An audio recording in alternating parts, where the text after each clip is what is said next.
Philadelphia hosted Monster Energy Supercross for the first time since 1980. And what a show the fans got to watch, all part of the SMX World Championship. Welcome to your SMX Insider post-race show from Lincoln Financial Field. Jason Wygant, Ricky Carmichael, and James Stewart to take you through it. Time for 450 highlights from Philadelphia. There's the title fighters. Jet Lawrence in the 18, Cooper Webb on the 2 in the heat race. Not good for the 18 of Lawrence. This is what you do not want to have happen. He went down early, but somehow with a bad gate pick, the 18 got the start. That was a clutch start for the 18, the rookie of Jet Lawrence from the outside. I mean, basically it was a Hail Mary. If he didn't get a good reaction time, he was going to be in the back of the pack.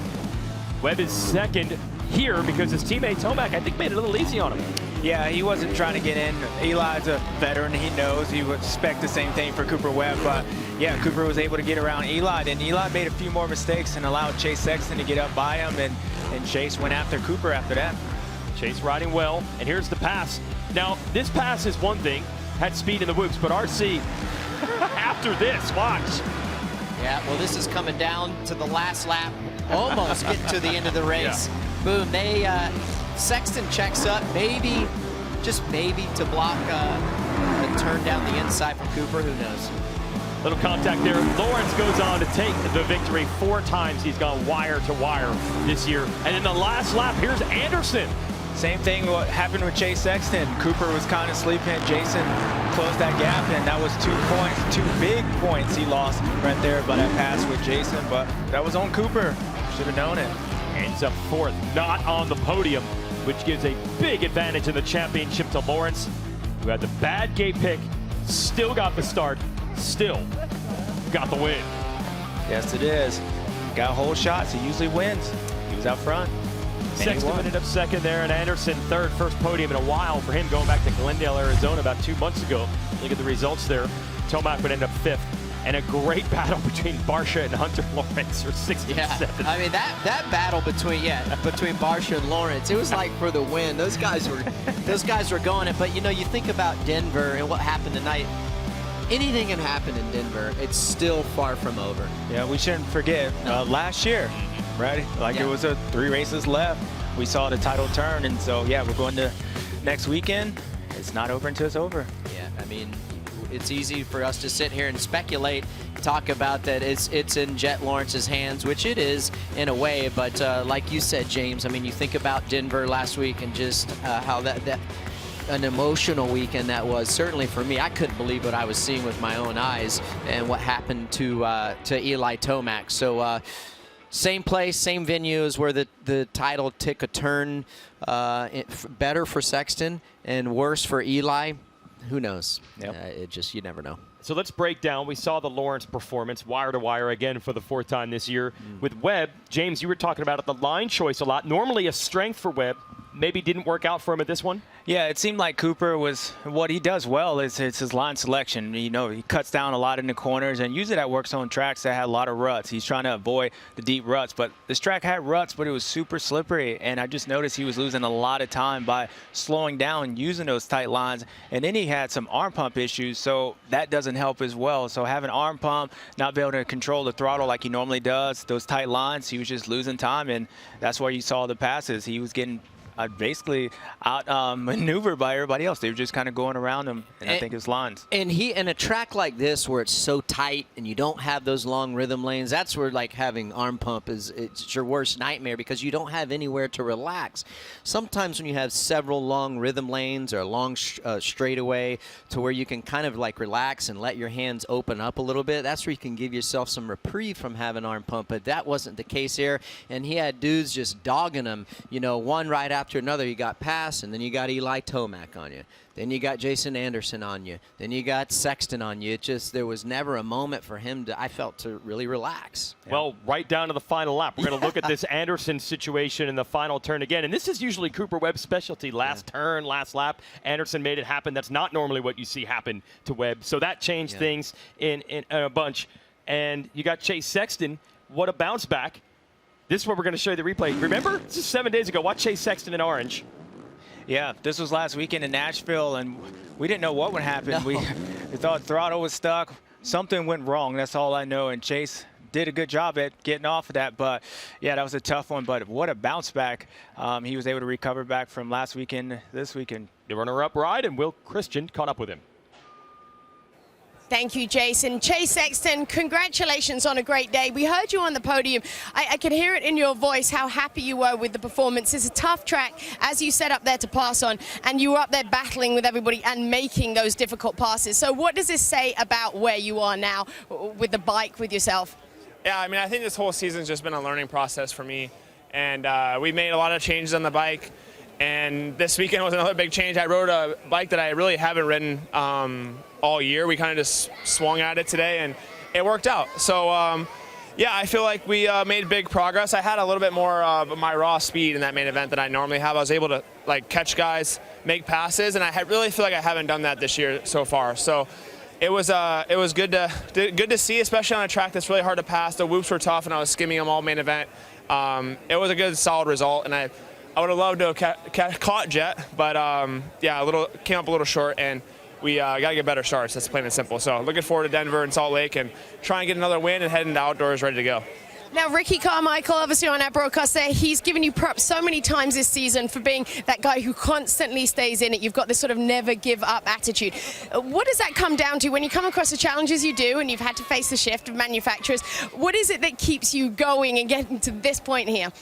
My favorite quote, it's not about the destination, it's about the journey. And I feel like for me, it's just shaping me into, hopefully, I mean, my goal is to be a multi-time champion. And I think these are just the troubles you have to go through to get there. And I think once I put all these pieces together, it's going to be pretty good for myself and the team. So we're just, like I said, it's going to have been a trying year so far, but I'll never give up, and I feel like just coming from the Midwest, my roots are, that's what I am. So we'll keep swinging and get on to Denver. Thanks so much, Chase. It's fun to watch that journey. We appreciate your time. Thank you. Thank you. That's Chase Sexton. Still only one win this year, 2 chances to get them in Supercross. Then we'll go to the Pro Motocross Championship, and then the Super Motocross playoffs for the second year. It'll start at ZMAX Dragway again at Charlotte Motor Speedway in Concord, September 7th. Texas Motor Speedway, first time we'll ever have a race there, September 14th. And then September 21st, that is our championship finale, the Strip at Las Vegas Motor Speedway, although people probably visit the Strip there in Vegas while we're there. That's right. Can you pick a better place to have a finale for the year? No, I feel awesome. That's where it needs to be. And I'm pumped for the SMX playoffs because how well they went last year. I mean, it was nail-biting. I can only expect it's going to be that much better. Now people know what to anticipate. Here are the highlights of the 250 class from Philadelphia. So Tom Vial, points leader on the number 16, has to try to fend off Hayden Deegan on the 38. Cameron McAdoo mathematically still in the championship, but out with injury. So it's up to Deegan to try to close on Vial, and they went at it, but not from the start. Here they are, getting buried. Yeah, bad start by both of them. And Hayden was actually in front of Tom in the beginning part of the race, so something happened those first few laps, and then the race was on. But it was a hometown boy, Seth Henmaker, out front with Max Sandsty and Jalik Swoll after coming off that win, his first ever heat race win. But the race was on for first. And it was a good one. Here's Vial making moves through traffic with Deegan on his heels. He gets around Deegan's teammate, Dax Bennett. Just an incredible ride by Tom Vial. I mean, the passes he was making, he seemed like he could go anywhere. Look at that, Pierce Brown colliding with the lapper, and that's how Vial ended up getting by. Rarely do passes like that lay it on the silver platter for you.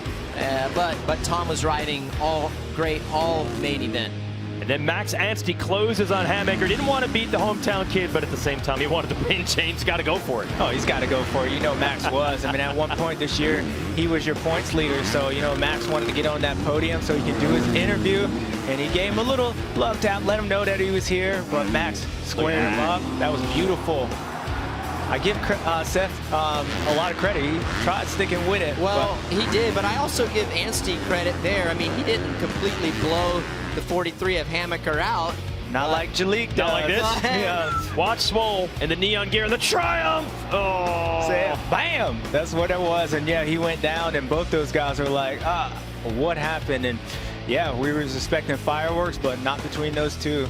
That was definitely a mistake. And then another one here by Pierce, Ricky. That was dirty, and he's what happens? He comes out of that corner, gets cross-rutted, And man, it's lights out after that point. He's lucky he landed on the side of that jump where the dirt crumbles away, is a little bit soft. So hopefully Pierce is okay.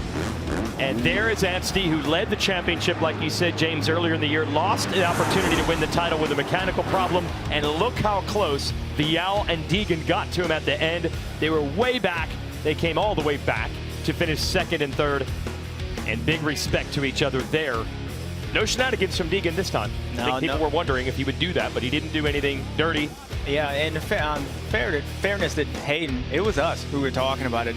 Media fans thinking about something was going to. He didn't say anything, but yeah, nice win by Max. Even better ride by Tom to withstand all that pressure from Hayden, all the stuff that was going on, and he was doing good. Yeah, and then you think about Anstey, he's positioned himself to be in the last chance qualifiers for the SMX playoffs. So that was a key move and a key performance for that. Doesn't seem like it right now, but when we get to Charlotte, he'll be thankful for this dub. You look at Pierce Brown, somehow still gets 14th after that massive crash, but as you said, RC, he got pretty lucky. He landed on the side of that jump instead of just on flat ground. And now one race remains. Those are the standings. 15 points that Deegan's going to have to make up. Yeah, he's going to have to make up. And I think for him, this race was very crucial because you go into the East-West shootout and they got a bad start. Can you imagine getting that with the West Coast guys? Oh, he probably won't be able to get up to the second and third. So he needed to make something happen. But Hayden did a great job at salvaging his thing. And, yeah, it's still not over, just like that 450 class. Well, what I like about Vial's position going into Salt Lake is, like, he doesn't have to win. And so realistically, Tom Vial saying, you telling him, hey, all you have to do today, if Hayden wins, is go out and get a 7th. That's pretty obtainable for a two-time MXGP, MX2 champion, and how well he's been riding this year. It's well in his wheelhouse to lock this thing up. Okay, I want to go back to the early part of the main. You were quizzing him on what do you think Vial is going to do. He asked you. You never answered the question. So when Deegan was right on Vial, what did you think Vial was going to do? Did you think that Vial was going to just not let him go? What was your strategy? You guys never told me. I thought that he was going to be super aware of Deegan, and if Deegan started to pull anything, that he would probably, give him plenty of room. Yeah, let him that's what you have to do. Yeah. I mean, that's what I would have done. Whether he did that, that's up to him, and he can make his own. He's an adult. He can make his own decisions. But if he was behind me and I knew he had to take a crack at me, I'm going to give the guy plenty of room. Just because, I mean, you have to do that. And I would expect him to do the same if I was behind him. You're going to sweep the leg, right? You're going to sweep the leg. What a great ride by Max, man. Okay, come on, man. That was a solid no comment. Let's give you the manufacturer's points here. Honda actually sweeps it, not Team Honda. Anstey is a privateer Honda team, but it still scores 25 points for the manufacturer in the 250 class anyway. And Yamaha, only one podium out of both classes today, so they lost some ground. I think Triumph moved up a position. Battling Beta. I think they were. I think they were. Okay, well, they left some points in the sand back there, though. That's the problem. They did. My head was too swollen. Oh, man. No, it was a great ride by Jalik. Overall. Yeah, overall. Sure. You think about all year. Look, Beta and Triumph are tied. Oh, they're battle tied. right now. And every point counts. Oh, man. It's amazing. Yamaha 38-point lead, but again, Honda closed in. And every little thing, every one of those points, it's amazing what the details add up to. And for more on that, let's send it to Jason Thomas. Talk about a developing story that's been going on, and it's something that's kind of rampant throughout the paddock. A lot of arguing behind the scenes, a lot of talk about whether this is legal or not legal or how to skirt around the rules, and that's what it really is. Now, what you're going to see is the result of this. And these ruts, you can see how crooked they are, how rough they are, and that really deters riders from getting a good start. Well, what they've been trying to do is get outside of that rut, right? You can see how smooth this is and how good of acceleration you would get. The problem is if you angle yourself at all in the grid, that's against the rules. So riders are trying to find ways to skirt that. They're leaning a little bit. They're doing everything they possibly can. And this was Cooper Webb's gate in that main event, and he got just to his left of that rut. And you can see how clean he was able to accelerate all the way down the start straightaway. Now, it's not against the rules, but a lot of time winning and losing is in the margins, and finding little advantages like this where you can get away with it. You're not breaking a rule. You're not going to be penalized. And the AMA has made it very clear, as long as you're in the middle of your starting grid, you won't get in trouble. So watch for this moving along down the stretch. When we get to these races where the ruts are really beat up and it's a really tough exit on the other side of the gate, these riders are going to be trying to find these little edges and little advantages to get that better start. Well, thanks, JT. Watch the number 2 at Cooper Webb here, RC. Right-hand side of your screen, you see the deep rut that JT was telling you about. Look, he starts to lean over as soon as that gate drops, and this is no secret. You know, the riders have been doing this. I tell you who I think the creator of this was years ago, and that was Zach Osborne. So then AMA forced the rule of where you have to start in between a certain area of the grates. Well, these guys are crafty enough. They figured out a way to get around that. Again, they're not breaking the rule, but that's just what they do on the start. They do all kinds of little cool stuff like that on the track. You hear like James talk about it, myself talk about it. Like you're just moving over a couple, like 2 inches gives you that much more drive, like maybe coming out of a corner or going down the rhythm lane. But it's cool to see that in slow motion, give you guys that perspective.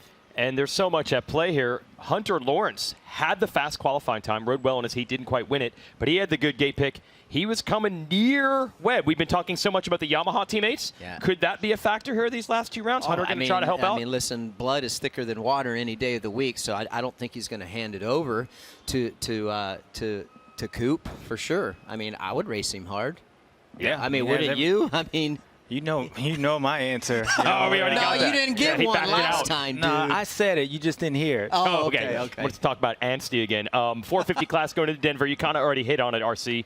Still anything can happen because last year Tomac had the title. Yeah. 9 fingers on the trophy and still lost it. James brought it up earlier in the post race. Is like, this is where it took a turn for the worse for Eli, but better for Chase. So in the 450 class, if I tried to tell you who I thought was going to win, I completely could be guessing. It would be a complete guess, and you could make a fair point for Coop. You could make a fair point for Sexton. You could make a fair point for Jet. So it just, whatever happens is going to happen. That's what's been the beauty of the 450 class, in my opinion, this year. You just sit back and watch. So it's going to be exciting nevertheless. Absolutely. And we'll bring the 250 West Championship back next weekend. We'll refresh you with some points here. And last time we saw Levi Kitchen, James, he actually had to go to the hospital after the race in Nashville. Don't exactly know what his condition is. I would imagine he's going to find a way to line up and race.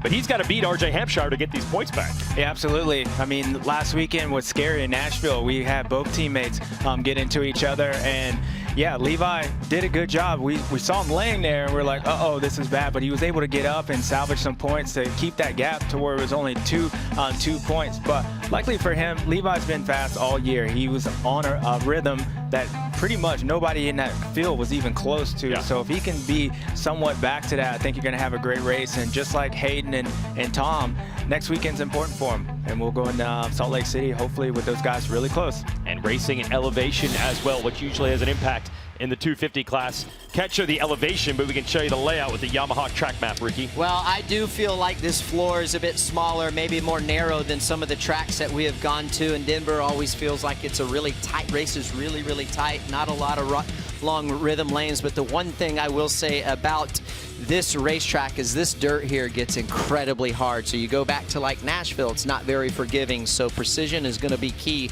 because of that. And traction and being able to put the power to the ground is going to be a premium there for the 450 class. For the 450 guys, you're going to have to make it happen. You're going to have to position yourself in a great spot. Look at another tight first corner like that. Not quite as tight as this weekend, and it's going to be a lot of fun to get there. I know one thing, that this place is going to ignite when Eli Tomac takes the course. Yeah, that could be opening ceremony as a heat race, or could you imagine? Could you imagine if Eli gets the full revenge and wins next week? Well, if you want to find out, this is how you watch it. That's right, James. Good job. Good job. Yeah, so we'll have race day live at 1:30 p.m. Eastern on Peacock, and round 16, 7 o'clock on Peacock, and there will be an encore on NBC, 4 o'clock Eastern on Sunday. RC, you'll be there. Lee Diffie will be rejoining you in the booth. That'll be wild. It was last year. We had a lot of anticipation for the first race in Philadelphia in 44 years. It didn't disappoint with an unbelievable battle in the 250 class. And Jet Lawrence back was against the wall off the start in the 450 division, and he delivered. See if Cooper Webb and the boys can fight back next week in Denver. Thanks for watching the SMX Insider post-race show.